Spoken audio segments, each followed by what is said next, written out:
Boa noite, amigos. Me chamo Rufino, ou seu Rufino como todos me conhecem, pelas bandas que moro. Venho de uma família muito humilde e lutadora. Meu pai sempre lutou muito para nunca faltar nada para mim, meus irmãos e minha mãe. E desde pequeno sempre acompanhei meu pai em seus afazeres. Carpinadas, roçadas, colheita de fumo e muitas outras atividades que meu pai fazia. Mas em um certo dia, um grande amigo de meu pai falou para ele ir conversar com um senhor conhecido como Quinca, um senhor muito conhecido na região, por ter grandes fazendas e muitos animais, gado, ovelhas, porcos e por aí vai. Tão logo meu pai conversou com seu Quinca, ele retornou para a nossa casa e nos contou uma grande novidade que deixou a todos muito felizes. Meu pai conseguiu trabalho em uma das fazendas de seu Quinca, e o melhor é que iríamos nos mudar para essa fazenda. Meu pai ficaria encarregado de distribuir os trabalhadores e executar os afazeres da fazenda. Tão logo chegamos, fomos bem recebidos por todos. Alguns trabalhadores foram mostrar a fazenda a meu pai e fomos acompanhados até a nossa casa. Tudo parecia um sonho, uma casa linda, bem feita, muito diferente da casa que vivíamos. Meu pai, depois de um tempo aprendendo e adquirindo essa experiência, ganhou a confiança de seu Quinca, que acabou deixando ele responsável por tudo. Isso não agradou a todos, pelo fato que meu pai era o que tinha menos tempo de trabalho e já tinha conseguido alcançar um almejado cargo. Então começaram a acontecer coisas estranhas pela fazenda. Alguns animais começaram a aparecer mortos ao redor.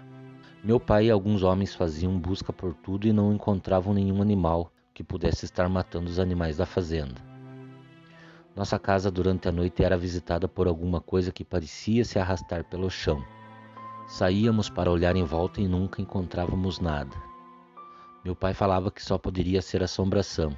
Em conversa com o povo que trabalhava na fazenda, muitos falavam que também ouviam coisas, e alguns falavam que tinham avistado algo muito grande andando ao redor da fazenda, mas não sabiam o que poderia ser. Devido a todo esse problema, todas as noites alguns homens faziam a segurança, para evitar que mais animais morressem. Em uma tarde estávamos todos reunidos, e minha mãe estava em casa, preparando a janta, e todos fomos surpreendidos com os gritos de minha mãe. Então todos corremos até nossa casa, e minha mãe estava caída no chão chorando. Quando meu pai perguntou o que havia acontecido, minha mãe olhou para ele e falou: "Estava ouvindo barulho ao redor da casa, mas não liguei. Pelo horário achei que poderia ser algum animal da fazenda, ou até mesmo algum dos nossos amigos. Mas quando olhei para a porta, o que vi me deixou trêmula. Minha voz não saiu e não conseguia me mexer.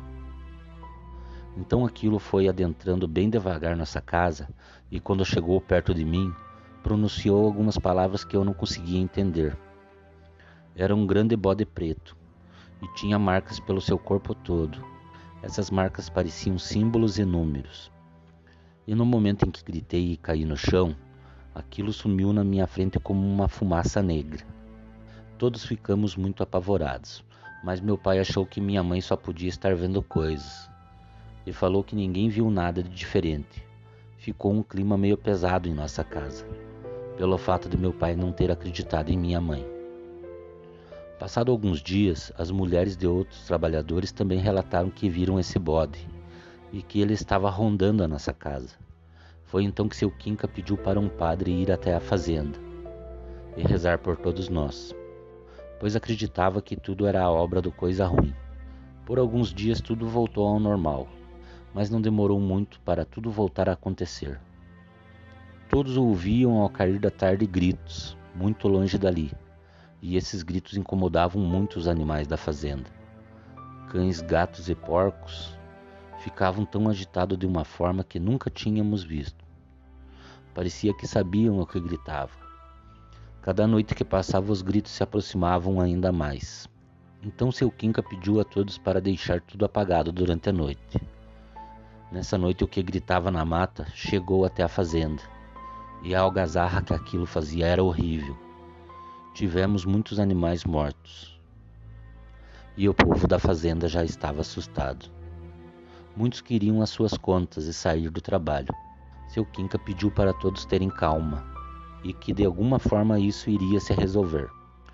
Então meu pai e seu Quinca foram à cidade e quando voltaram, retornaram com um homem muito conhecido pelaquele povo. Esse homem era conhecido por curar enfermidades e também desmanchar magias pesadas. Muitos o conheciam por Chão. Esse homem passou a noite em uma rede para fora da nossa casa. Ele queria assim.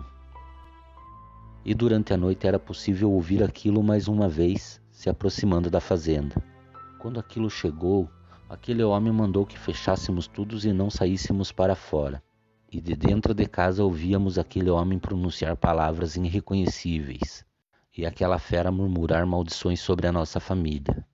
Foi então que ouvimos aquele homem falar para aquilo ficar no chão e não se levantar, e perguntou quem o mandou. Aquele homem se curvou sobre a fera.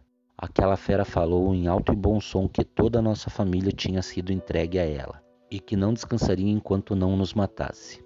Então Chão mandou aquilo voltar da onde veio, mas antes falou para aquilo palavras que só aquela coisa entendia, e aquilo sumiu. Durante o dia, Chão então falou que fizemos alguns inimigos, e que aquilo estava querendo nos matar. Era conhecido por muitos nomes, mas ficaríamos surpresos quando soubéssemos que aquilo na verdade era um lobisomem, e não descansaria enquanto não nos matasse. Então ele falou que aquilo não voltaria mais. Quinca então perguntou para seu Chão como ele tinha tanta certeza. Então Chão falou que a expulsou, que aquilo não voltaria mais à fazenda, mas também falou que aquela coisa tinha deixado dito que seria cobrado, nem que fosse com o sangue de quem a invocou. Passado alguns dias e já havido que o problema não havia mais, seu Quinca tinha como tradição, no dia 4 de outubro, o dia de São Francisco de Assis, dar uma festa para seus empregados. Dizia ele que esse dia era o dia do protetor dos animais. Quando foi perto das 11 da noite, algumas famílias já estavam se despedindo e iriam passar o feriado com suas famílias na cidade. Assim a festa foi acabando. Tão logo todos estavam em suas casas, um dos trabalhadores retornou para a fazenda. Pedia ajuda e falava que sua esposa estava em perigo.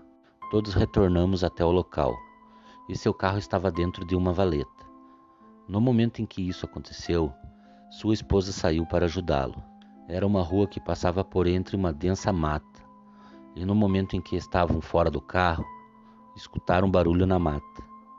E quando perceberam, a mesma fera que vinha aparecendo na fazenda saiu por detrás daquele homem e começou a caminhar em direção a eles.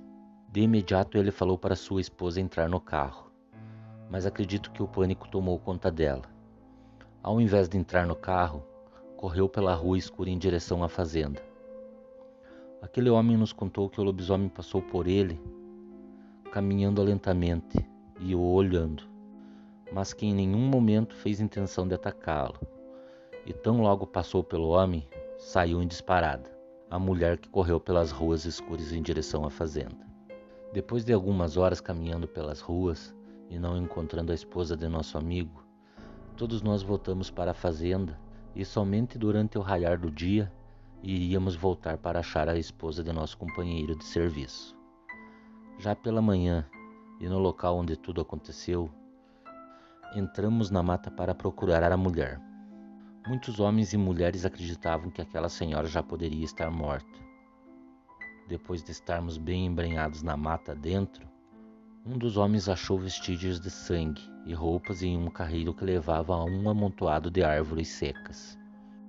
E no momento em que chegamos no local, o que vimos deixou a todos nós arrepiados de medo.